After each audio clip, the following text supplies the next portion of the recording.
Let's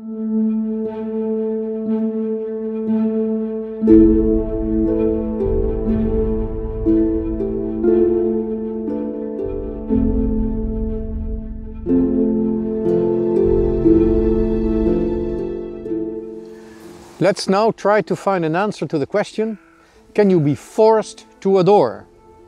And should you be punished if you do not adore? Because we've seen religion and its acts, adoration, they are part of justice, so they define obligations in life.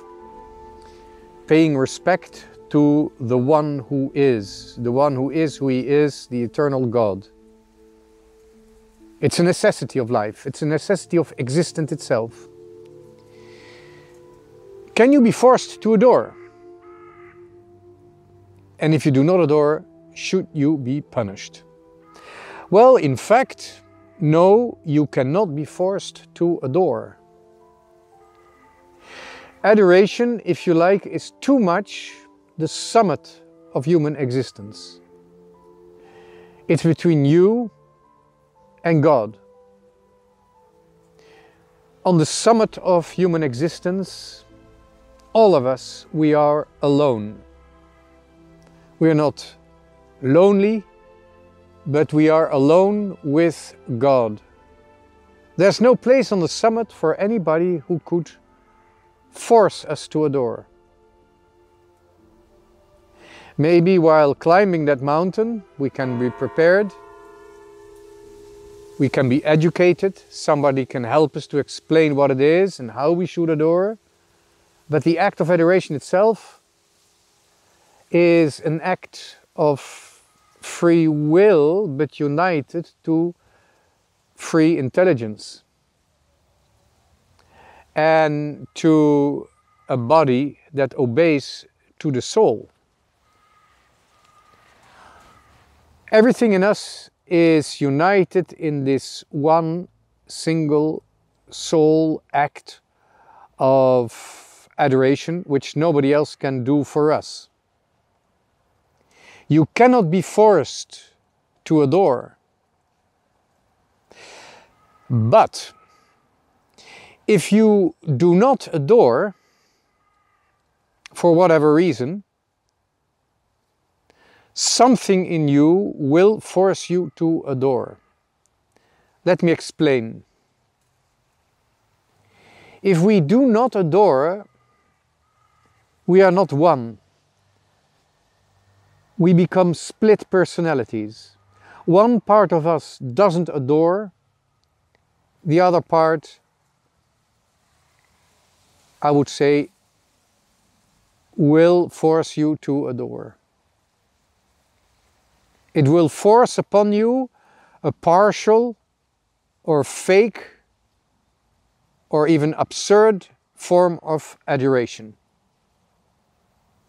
For example, if you adore by an act of free will, you do not want to adore simply, for whatever reason, but you choose not to adore, you refuse to pay God respect. The strange thing is, then suddenly you will adore maybe your own free will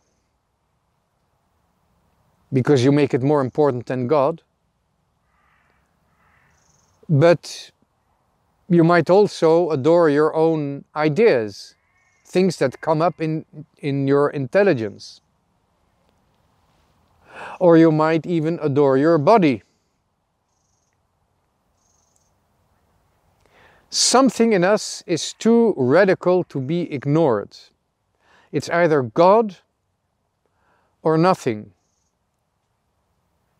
or the ego. There are a lot of fake adorations possible. If one part of us refuses to adore, the other parts will force us to adore something that is not divine, something that is not God.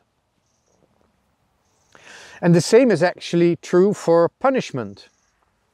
Nobody can punish you for not adoring, but necessarily so, because it's the summit of your nature. You will punish yourself if you do not adore. The lack of adoration causes our personality to split, to fall apart into different factions that fight each other for the first place. Either the body in its appearance, in vanity, or in its pleasure, in sex or in eating. Man may fall victim to false adoration of power, as happens in totalitarian systems. It's remarkable how in all revolutions that were supposed to free humanity from kings and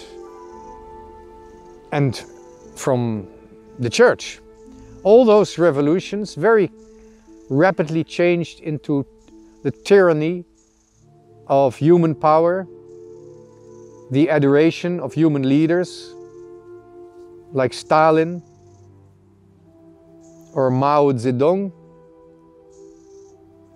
Man must adore, and if he does not adore, he will be forced by others in an unnatural way, in a very ungodly way, or he will force himself to adore. And bit by bit, he will fall apart, he will destroy himself, he will punish himself for the lack of adoration.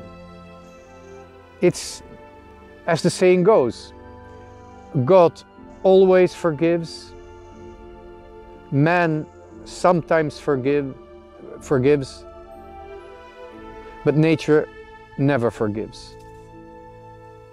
If we deny the pinnacle, the culmination point of our own human nature, it's the beginning of the end, complete self-destruction.